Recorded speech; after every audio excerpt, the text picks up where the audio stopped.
ओम सूर्याय नमः। स्वागत है आप सभी का मेरे YouTube चैनल पर। पौष मास के तृतीय दिन की कथा। ऋषि कहते हैं कि हे महर्षि, सूर्यदेव आकाश मंडल में प्रतिदिन नियम से उपस्थित होकर संसार का संचालन करते हैं। आकाश में देखे जाने वाले नक्षत्र, ग्रह और राशि मंडल इन्हीं की शक्ति पर टिके हुए हैं। रात्रि में सोया मनुष्य प्रातःकाल सूर्य के आगमन पर पुनः जागृत हो जाता है। ऋग्वेद में कहा गया है कि सूर्य देवी अपने तेज से सबको प्रकाशित करते हैं। अथर्ववेद में सूर्य देव को हृदय की दुर्बलता हरने वाला बताया गया है। सूर्य की किरणें समुद्र के खारे जल को स्वयं पीकर प्राणियों को मीठा जल वर्षा के रूप में प्रदान करती हैं। पुराणों में तो सूर्य की प्रशंसा भरी पड़ी है। सूर्य पुराण में सूर्य के बारे में विस्तृत वर्णन मिलता है। सूर्य की उपासना से कुष्ठ जैसे भयंकर रोग ठीक हो जाते हैं। सूर्य की पत्नी छाया देवी तथा पुत्र शनैश्चर व यम हैं। सूर्य देव राजत मणिक के अधिपति यानी माणिक्य के अधिपति हैं और सुवर्ण में रथ पर विराजमान रहते हैं। आरोण इनके सारथी हैं। इनके रथ पर 7 अश्व हैं।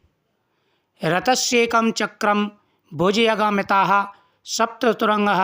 ये 7 अश्व ही 7 दिन हैं। वास्तव में अश्व एक ही है, किंतु उसके 7 नाम होने के कारण 7 अश्व कहे जाते हैं। उस एक चक्र में ही भूत, भविष्य और वर्तमान ये 3 नाभियाँ हैं। रथ अजर अमर है। सूर्य की किरणों में से 400 किरणें जल बरसाती हैं। 30 किरणें हिम अर्थात शीत उत्पन्न करती हैं। सूर्य देव से औषधि शक्तियाँ बढ़ती हैं। अग्नि में आहुति सूर्य देव तक पहुंचकर अन्न उत्पन्न करती है। यज्ञ में पर्जन्य और वजन से अन्न का होना शास्त्र सिद्ध है। भगवान सूर्य की सत्ता पर किसी को कोई संदेह नहीं हो सकता, क्योंकि सभी प्राणी उसका प्रत्यक्ष दर्शन करते हैं। गायत्री मंत्र का उपासना सूर्यदेव की कृपा से की जाती है। सूर्यदेव की अर्चना से सबकी मनोकामनाएं पूर्ण हो जाती हैं। भगवान राम ने युद्ध क्षेत्र में सूर्यदेव की आराधना आदित्य हृदय स्रोत से करके रावण पर विजय प्राप्त की थी। जब राम और रावण का युद्ध चला था तो अगस्त ऋषि ने आकर के भगवान श्री रामचंद्र जी को सूर्य आदित्य हृदय स्रोत सुनाया था। यह स्रोत अमोघ है। आदित्य हृदय स्रोत द्वारा भास्कर की स्तुति करने से सभी आपदाओं से छुटकारा मिल जाता है।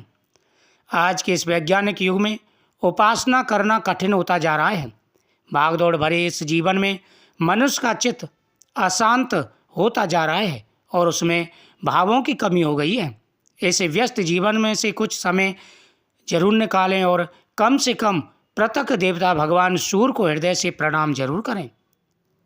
भगवान की कृपा से आपके सभी कार्य बनने शुरू हो जाएंगे। कम से कम सूर्य देव के आने और जाने पर उन्हें भाव द्वारा प्रणाम तो किया ही जा सकता है। इससे आत्मबल में वृद्धि होती है। वैसे तो हमें चाहिए कि ब्रह्म मुहूर्त में उठकर दैनिक क्रिया के बाद साफ वस्त्र पहनकर ग्रह राज भगवान सूर्यदेव की हम उपासना करें।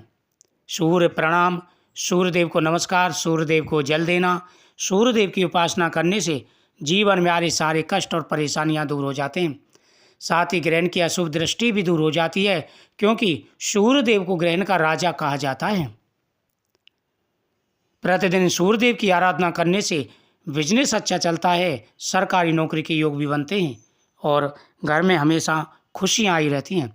वास्तुशास्त्र के हिसाब से भी आपने हमेशा सुना होगा कि सुबह की पहली किरणें हमारे घर में जरूर पड़नी चाहिए। भगवान सूर्यदेव जी का स्वागत करने के लिए उनके आगमन से पहले तैयार हो जाएं और उनके आते ही बड़े आदर से चंदन पुष्प आदि से युक्त ताजे जल से अर्घ्य प्रदान करें। उनकी स्तुति करें। 3 बार गायत्री मंत्र को पढ़ते हुए उनको अर्घ्य देना चाहिए। वह सांव संध्या उत्तम कहलाती है, जो सूर्य के रहते जाए तथा मध्यम वह है, और जो सूर्यास्त होने पर की जाए वह अधम है। जो तारों के दिखाई देने पर की जाए ऐसी देवी भागवत में वर्णित है। आत्मा सूर्य संहिता मध्यम लुप्त भास्कर कनिष्ठा तारकोपेताः सायं संध्या त्रिधा स्मृतः। अर्थात सूर्य के रहते की हुई संध्या उत्तम, सूर्यास्त होने के बाद की गई अधम तथा तारे उदय होने पर के बाद कनिष्ठ, इस प्रकार साय प्रकार की 3 प्रकार की संध्या कही गई हैं। भगवान सूर्यदेव की आराधना करने से व्यक्ति के जीवन में आ रहे सारे कष्ट दूर हो जाते हैं। सभी को भगवान सूर्यदेव की उपासना जरूर करनी चाहिए। भगवान सूर्यदेव की उपासना करने से व्यक्ति के जीवन में आ रहे सारे कष्ट दूर हो जाते हैं और भगवान का आशीर्वाद प्राप्त होता है। प्राचीन समय से ही भगवान सूर्यदेव की उपासना की जा रही है और सभी सूर्यदेव की उपासना करते हैं। भगवान सूर्यदेव की उपासना करने से सभी देवता प्रसन्न हो जाते हैं, धन, सुख और समृद्धि प्रदान करते हैं। पौष मास के महीने में प्रतिदिन भगवान विष्णु का पूजन करना चाहिए। भगवान विष्णु की पूजा करने से हमारे सभी कार्य बनने शुरू हो जाते हैं। धन, सुख, समृद्धि, हर प्रकार की मनोकामना पूरी हो जाती है। आ रहे सारे कार्यों में जो विघ्न हैं वो दूर हो जाते हैं। प्रतिदिन भगवान सालग्राम जी को स्नान कराएं। सालग्राम जी को स्नान कराते समय ओम नमो भगवते वासुदेवाय नमः मंत्र का जाप करें। सबसे पहले तो सुबह स्नान करते समय जल में गंगा जल डाल के स्नान करें।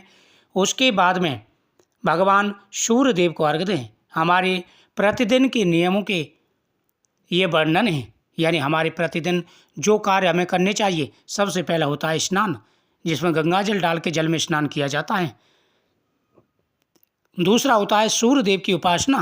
प्रतिदिन सूर्यदेव को अर्घ्य देना, सूर्यदेव को प्रणाम करना, ये सूर्य उपासना कही जाती है। साथ ही सूर्यदेव के सामने हाथ जोड़ करके ओम ह्राम ह्रीम रोम से सूर्याय नमः, ओम भास्कराय नमः आदि मंत्रों का जाप करना चाहिए।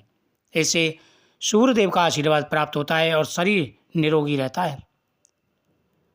सूर्य जगत की आत्मा है। उसके बाद में अपने इष्ट देवता की पूजा करें। जो भी आपके इष्ट देवता हैं, इष्ट देवता की आराधना करनी चाहिए। प्रतिदिन इष्ट देवता की आराधना करने से व्यक्ति के जीवन में यश, वैभव सब कुछ आता है। हर प्रकार की मनोकामना पूरी हो जाती है। सूर्य आत्मा जगत स्थित है।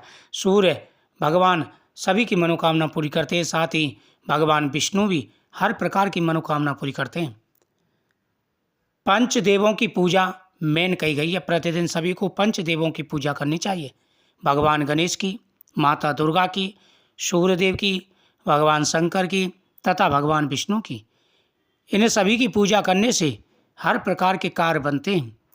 अगर टाइम ना निकाल पाएँ तो कम से कम प्रतिदिन इनको नमस्कार ही कर दें। इससे कार्य बनने शुरू हो जाएंगे और आपको आशीर्वाद प्राप्त होगा। ओम सूर्याय नमः।